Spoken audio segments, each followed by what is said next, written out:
Won't you please come join me for some midnight therapy? Ladies and gentlemen, welcome back to Midnight Therapy. I am your host, the one and only Cat Matthews. Hopefully this episode airs Monday night. We're going to shoot for Monday night. Very busy as always. Never not busy. It's my advice for anyone out there. Maybe you're in a relationship. Maybe you're in a weird talking stage on Snapchat where you send each other a streak every day and say, hey, what's up? Not much. What about you? Nah, just eating lunch. Oh, nice. What? Taco Bell? Might be that. You might be there. Here's the moral of the story. Everyone's busy. It's all a matter of what you wish to focus on. So any ladies out there, speaking from me, I'm a man, I could tell you this. We're all very similar. In some regards, people are unique, very different beings. You know, there's many intersections of a personality. But overall, there are some overlapping, features and attributes and maybe even stereotypes of men as a whole. And I'm going to tell you, if we care about something, we'll do it. Just going to be honest. And if you want something to happen, you will put time into it. So I'm very busy, but I still make this podcast happen. Even though I'm very busy, if I told you all the things I do on a daily basis, you'd say, wow, you're insane. And I would say, you're right. But we still have a podcast. You know what I'm saying? The show must go on. You know what I'm saying? So moral of the story, if he's not, or she, women are different though. I don't know how to speak on their behalf. But if you are a girl listening and a guy isn't giving you all the time or he keeps saying he's busy, he's lying. Here we are, podcast number 56. You may notice the new beautiful statue we have, a Roman Greek goddess type gold statue standing right here. This is a flea market score. Shout out to the Circle Drive-In flea market. Got up there for the first time this year. Me and my father used to religiously sell up there. We would set up a booth, a couple folding tables, and a Ford Explorer full of junk, and we'd make good money. This is all pre-COVID. And it was so fun, haggling with people and seeing all the odd characters come up to your booth and try to negotiate. And someone's eating a hot dog, then they're touching a rusty oil can, then they put the oil can down. They pull out a wad of money. They go, do you mind if I put the hot dog on this rusty sign you have? I go, no, that's fine. He gets a little mustard on it, picks up the hot dog, eats it, hands me the cash, gets mustard on the cash. You see what I'm saying? We would do that. We would do that like 5 a.m. People would be eating a hot dog for breakfast at 5 a.m. from a drive-in, which is an outdoor movie theater. To you kids that may not know, it was a giant screen. And back in the day, that's where your parents went, to make you. If you know what I'm saying. It was very romantic to go to the drive-in. Now, it is the remnants of a drive-in is a dirty flea market where people eat hot dogs at 6 a.m. and buy junk to resell on Facebook Marketplace. Anywho, now I'm not retired, but I'm not doing it as much, because life goes on. Time marches on. And eBay is a thing, and AI is a thing, and you could look everything up, and everybody thinks their, quote, shit is ice cream, unquote. And everybody thinks their stuff belongs on Pawn Stars or American Pickers, so it's not fun. You don't really get as many scores anymore. I used to score estate sales, yard sales, flea markets, things like that, auctions. You'd buy the stuff cheap and you'd sell it high. Not too high, but high enough to make a profit and maybe, afford lunch. Now, those finds are fewer and far between, but regardless, I brought a wad of ones because I didn't want to spend a lot of money. And I said, what am I going to find? What treasures am I going to find? I actually found some good stuff. This got really cheap. I think I paid $3 for it in a bundle. And you can't beat that. You're not going to find this at Home Goods. And if you do, it's not going to be $3. That I can tell you. Yeah, a lot of people are getting into cleanouts now. Cleanouts are the way to do it because you take everything and you got to go through a lot of shit. There's a lot of crap, but that's what, you could donate the clothes to Salvation Army and the rest goes in a dumpster. And then all the good stuff you set up at the flea market like Mr. Krabs when he had that yard sale and you sell it for anything. And that's why I got this. The guy didn't even care. He was like, whatever, $3. Okay. It'll make me happy. He didn't know I was going to put it on a ginormous platform like this podcast, and 70 people were going to see it with the nice lighting and the nice angle. Michelangelo, when he made the David, it was intended to go up on a spire, like a tall part of the castle or church or whatever, cathedral, whatever you want to call it.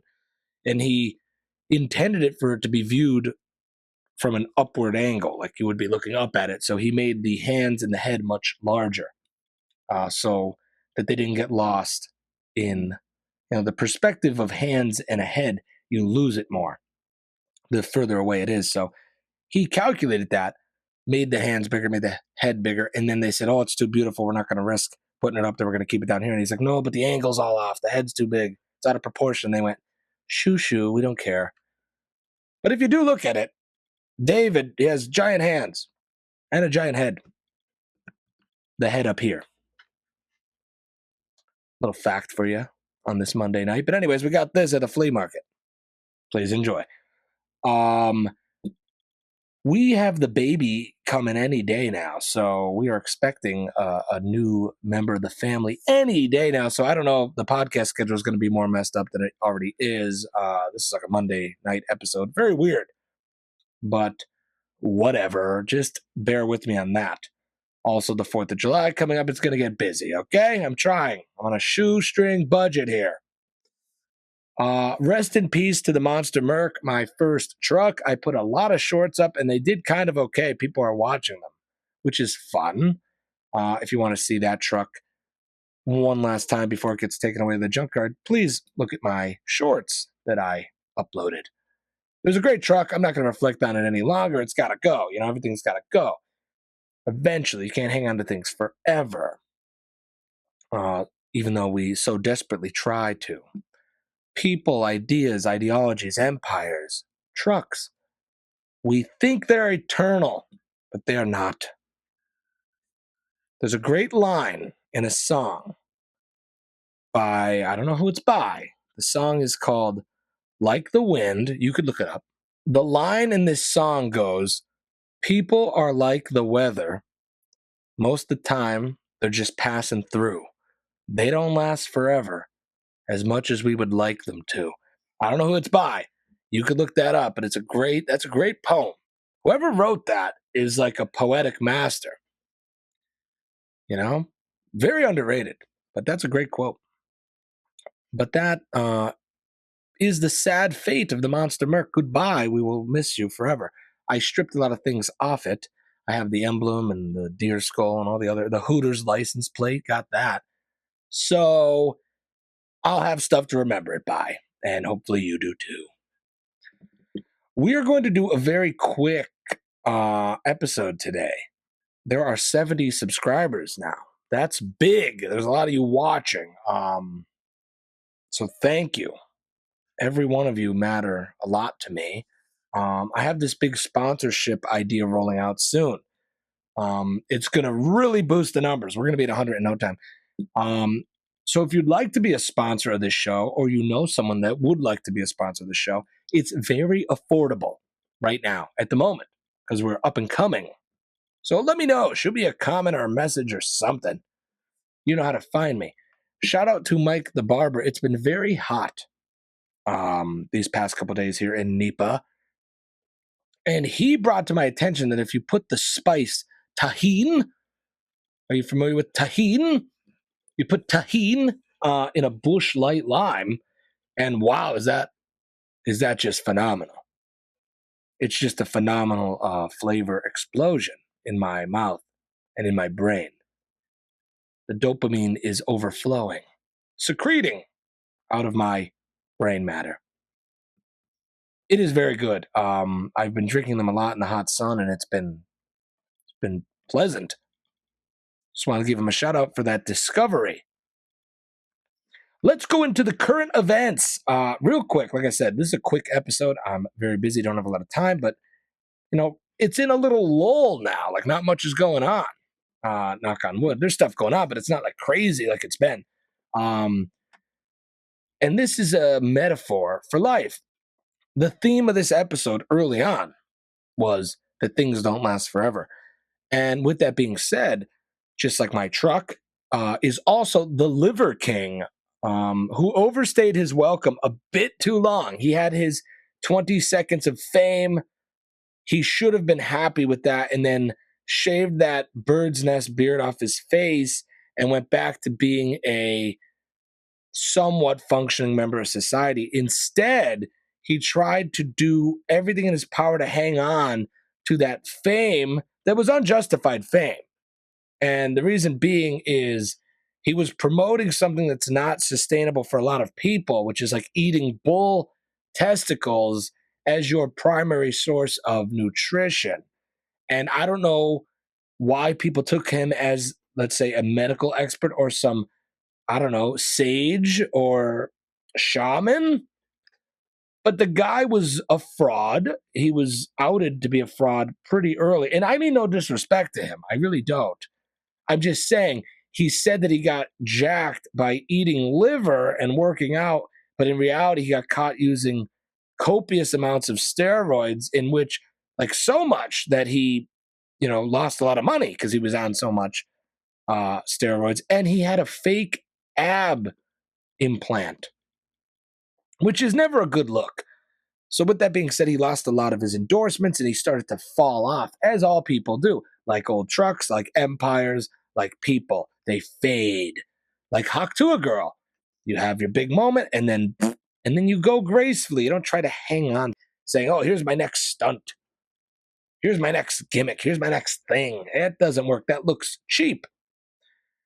But this man, the Liver King, decided that his brilliant idea to stay relevant would be to challenge Joe Rogan to a physical fight, an altercation, and then to make threats against Joe Rogan to get attention, in which it did. It's going to get attention. It was all over the news. They were reporting about it. He got arrested. That's what he wanted. And he's talking all this like woo-woo stuff, like trying to be calm. And like it's kind of one or the other. You're either this barbarian that eats liver and raw meat, or you're this calm sage. I don't know how you could really be both. But he was trying, and it's just kind of cringy. I hate to say it. It's kind of cringy how it's going down. I feel a little bad for him. I feel like his wife is embarrassed or scared of him. Doesn't know how to tell him it's not a good idea. I don't think he even listens. He seems a little passive aggressive in these videos. I don't know. His one eye is way bigger. It's like more dilated than the other. It's a little odd. He has two different sized eyeballs. Look it up. It's not looking good. He's like this pseudo caveman. That was like his whole thing. That was his persona. But how long could that last? How long could you sit on a spray painted chair, gold painted chair, and eat, I don't know, like the pancreas out of a goat? Like, I don't know how long you could do that and stay. Like, when is the shtick over? I don't know. I'm just a cowboy in a basement. What do I know? But that's kind of in the news. We're going to touch on Trump again because he's never not in the news. There's a split in MAGA, and I called it out weeks ago, and I need credit that it was going to split. I knew it was going to split, this party. Even the Trump supporters and the hardcore Republicans are getting upset, and these gimmicks aren't working anymore. Like, you have the henchmen. You have the henchmen behind Trump. Like, JD is the number one henchman. So Trump says the F-bomb on a live interview. JD Vance has to puppet that and mimic it by doing a little middle finger. I got to throw a little middle finger up during a speech. I mean, that's kind of cool, I guess. If you're 17, it's kind of wicked. You go, oh, they're cool. He did the thing they're not supposed to do. But I don't know, like, this gimmick stuff is kind of annoying. Like, did you see that? What's his name? Mark Root? I'm going to call him Mark Root. He's a NATO leader at that NATO summit. He called Trump daddy. he called Trump daddy. And everyone like laughed, like, oh, that's funny. What? What's going on? What's going on, daddy? I don't know. That's like I mean, there's a couple different ways to take that. Like he's like a fatherly figure, which then goes down the road of like cult leader stuff. Then there's like the call her daddy way, which is oddly, weirder. It's arguably more disturbing. But that's not great. The big beautiful bill is not delivering on promises. Again, you could love someone, you could support them, you could still be critical of them.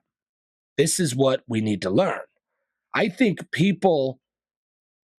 what people love the most, they are the most critical of. If you love a sports team, say you love the Eagles, Philadelphia Eagles, and they mess up, you're going to be so critical of them. You're going to say, they did this wrong, and this is what's going wrong, and this is why I hate them today, and they're really disappointing me. You're not going to do that for the team you don't like. You're going to do it for the team you like. So I'm not saying I'm anti-Trump 100% of the time, or I hate Trump and all that. I'm not going to say that. I don't hate anyone. I have no political affiliation 100%. I'm not a Sith Lord. I don't deal in absolutes, okay? I'm all over the map. But just because I'm critical of him doesn't mean I'm saying that we should have voted for Kamala Harris. You get what I'm saying? I'm not saying Joe Biden was a better alternative. Comparison is the thief of joy. A lot of people I meet, you say something about Trump and they automatically go, oh, but Biden did this, or but Obama did that. Yeah, great. I'm not comparing. I'm not doing that. I'm just being critical of this issue right now. And his big, beautiful bill, which is kind of the epitome of his entire second presidency, is not really delivering, And actually, it's doing things that he never mentioned, like these Medicaid cuts, which I'm against. You know what I'm saying? That's upsetting Trump's base. See, there's a lot of people in this country that depend on government assistance that vote for Trump, especially people on Medicaid. The bill may potentially also have some Medicare cuts, even though it's claimed that it will only be waste of Medicare. But a lot of people depend on this assistance from the government that voted for Trump. So that's why this is going to split. Where people are going to be like, well, I thought he was going to, make America great again. It's like, I don't know. I thought we weren't going to get any wars. Well, I don't know. It seems that there is a ripple and a split. And I'm just here to call it out to you in a way that maybe you haven't noticed that this is happening. I think ignorance is bliss. Those that don't pay attention, or those who are not affected don't really care until it does affect you. So I'm just putting it all out there just so we all know. There is this Republican from Kentucky. I believe he's a congressman, Thomas Massie. Hope I'm saying that right. Thomas Massie. He's like a libertarian he leans a little libertarian Republican congressman. He's kind of in this little battle with Trump now. He called Trump out for undelivered promises in that bill, and he said that he won't vote for that bill unless there's certain things met and certain things taken out. You know the drill. And Trump's firing back, saying he's going to do whatever he could do to, make sure he doesn't get reelected in 2026. Now, here's the problem. Trump will not allow any opposition to him. This guy's a Republican. He wasn't with Trump on this one issue, so Trump completely cuts him off and is now going to play games and weaponize the political system against him through super PACs and funding and endorsing his opposition and all that. That's not great.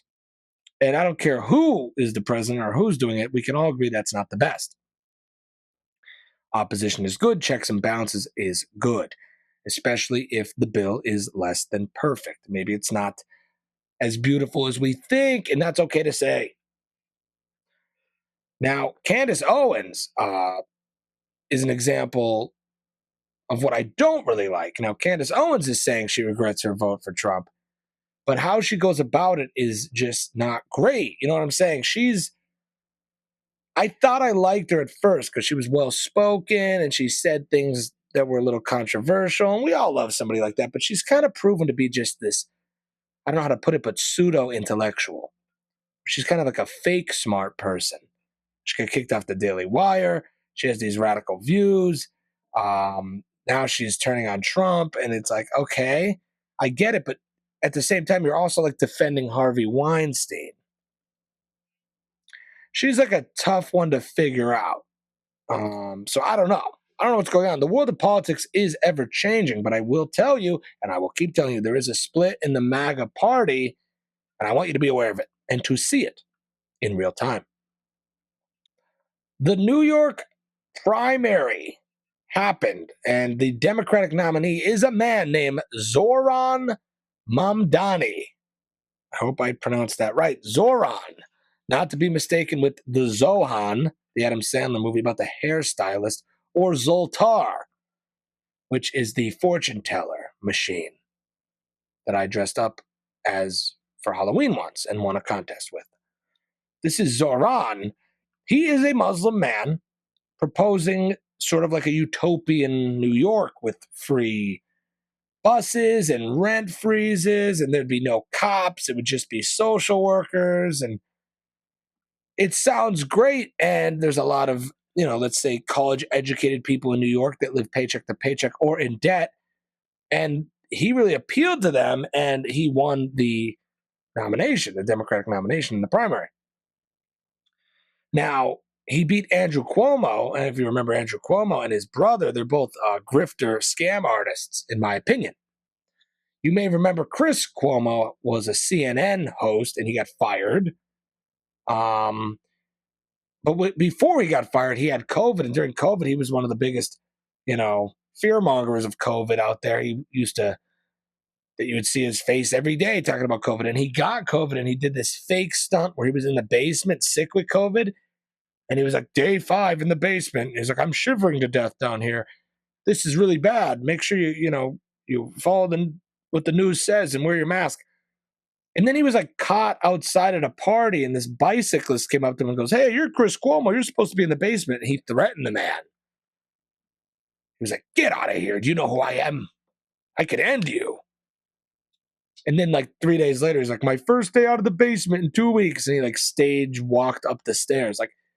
And then his brother, Andrew, killed all those old people in the nursing homes with his COVID mandates. He wouldn't let them leave. He locked them in, which isn't great. And he, lost his job because sexual harassment allegations and a comment about a sausage that he made to a young woman, about a sausage. You could look that up. But he got creamed, by this Zohran guy. So I guess out with the old, in with the new. I don't know if this is great. I mean, this Zohran is getting some criticism, because he's a little radical. The news asked him if he would condemn the phrase globalize the intifada. Hope I said that right. Which is like an uprising quote or phrase used by pro-Palestinian people. And he would not make a comment on that.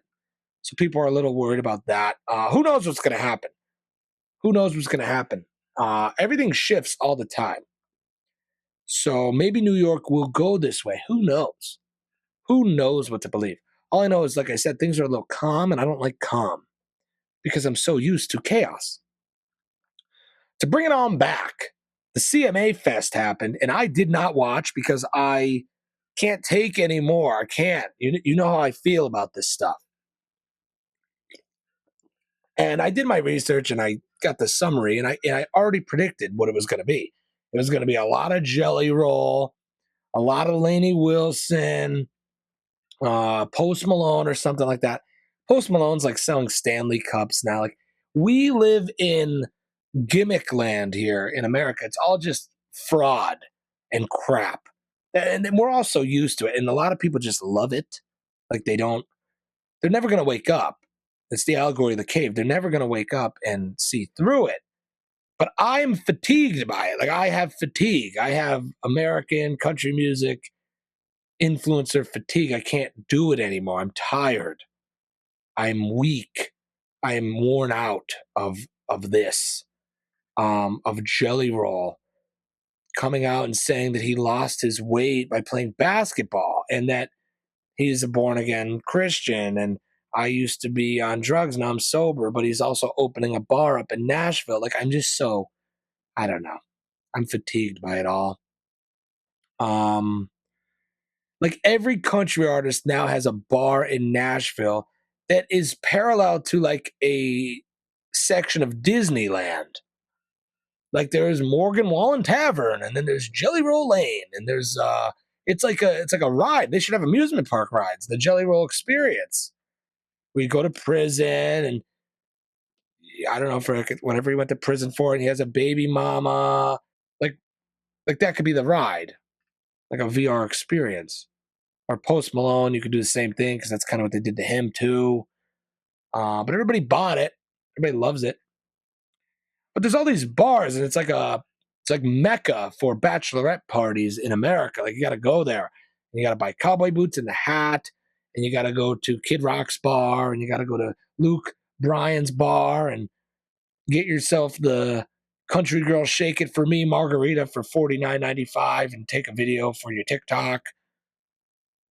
You know what I'm saying? Why they pay the starving musicians that want to make it? They're like Uber drivers down there, but they're like, oh, I got to get the Kid Rocks for noon. I'm doing a set, and it's like a couple old people drinking, and you're singing the Cranberries Zombie for the 8th time that day because they want music and live entertainment the whole time down there, no matter what time it is, even if it's noon.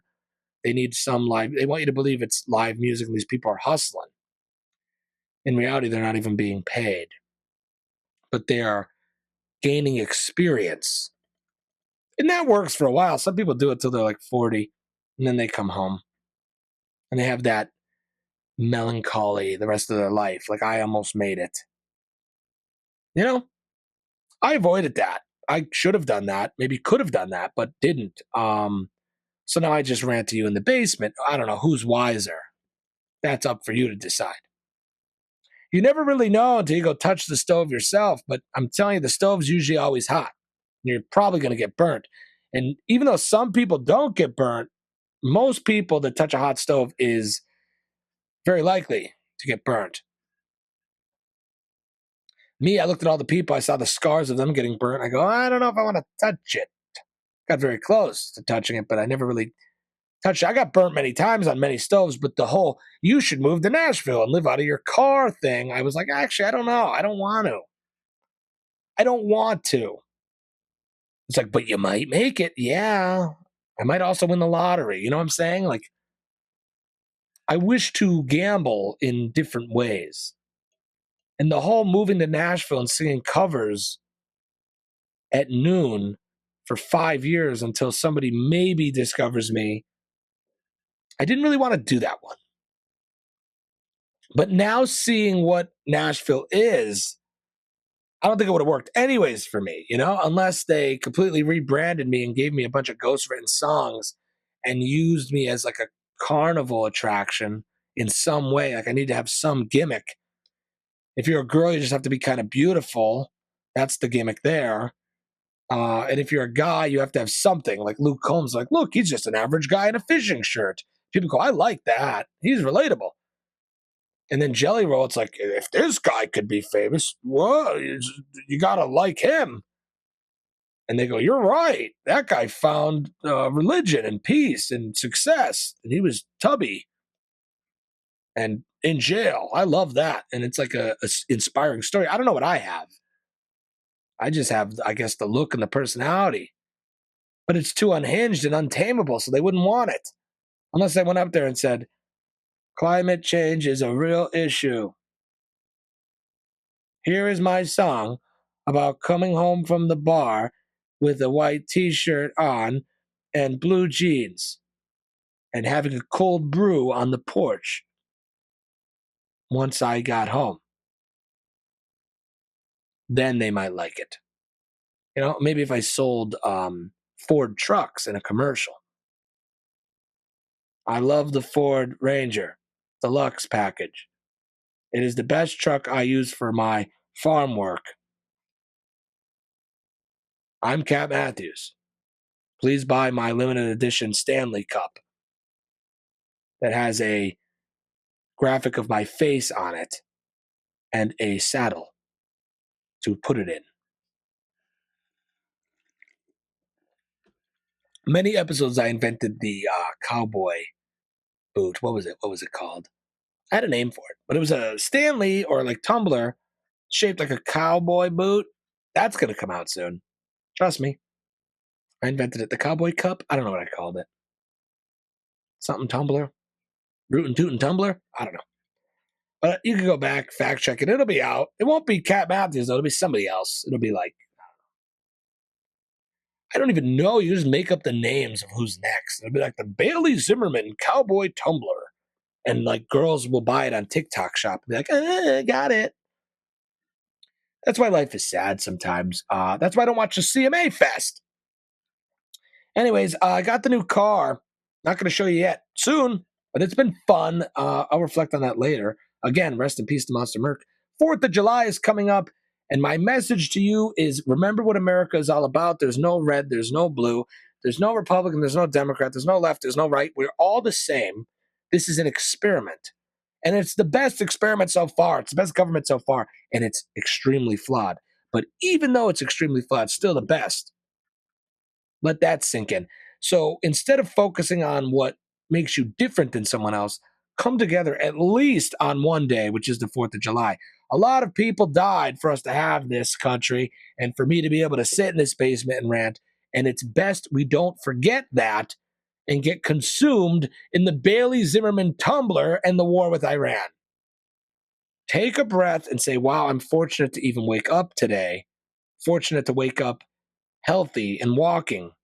I'm fortunate to wake up with some loved ones. I'm fortunate to wake up in America where I have rights for now and could do whatever I want. If I want to go buy an e-bike from Walmart and ride it to Krispy Kreme and buy the whole pack of donuts and eat it all, I could. All jokes aside, it's the best country in the world as of now. Please enjoy it before it's gone. The empire is crumbling. Also, hate to be Nostradamus here, but it has been brought to my attention by many top men. And I just have a hunch, general hunch that let's hope something, unfortunate, maybe tragic doesn't happen on the 4th because it could. You understand? Don't forget, just because the news didn't show yet, we are still in a very tough situation with Iran, and there are terror cells here. The media attribute it to the open border for the past 4 years under Biden. They may be here. They may be plotting something. So just be safe, be careful, be cautious. That's all I'm saying. I hope to God nothing does happen, but it only makes sense that it might happen on our Independence Day. This episode is brought to you in part by Jack's Pub and Eatery and Three Saints Barbershop, located in historic downtown Jessup, Pennsylvania. These are my two original sponsors. There may be more, but you will never replace the two originals. I'm doing a deal with sponsorship I'm going to announce very soon. If you'd like to be a sponsor, get in on the ground floor. Hit me up soon before the show really takes off or before the government figures out about it and censors me. Until then, we're good. I love you all. Thanks for the 70 subscribers. Let's get it to 100. Stay curious, my friends. Good night.